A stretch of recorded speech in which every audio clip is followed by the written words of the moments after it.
आज जो मैंने बनाया है वो सिंपल दाल नहीं, फुल पंजाबी तड़का वाली प्रोटीन से भरपूर है।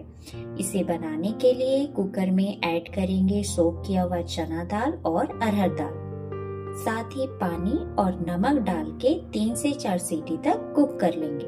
दाल एकदम सॉफ्ट और क्रीमी होनी चाहिए। 3 से 4 सीटी आ गई हैं। अब सीटी को निकाल लेंगे और देखिए हमारी दाल एकदम परफेक्ट हो गई है।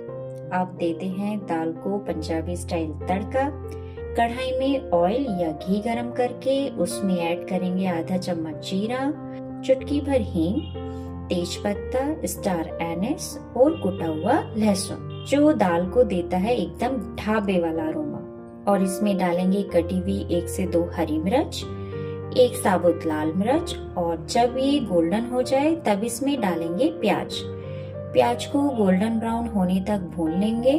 और देखिए प्याज गोल्डन ब्राउन हो गई है। अब इसमें डालेंगे बारीक कटा हुआ टमाटर और टमाटर को भी चलाते हुए अच्छे से भून लेंगे।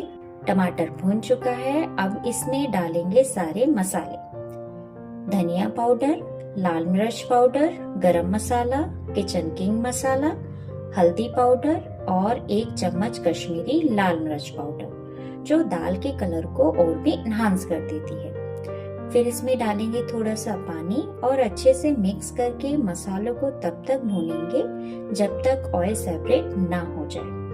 और देखिए मसाला अच्छे से भुन गया है।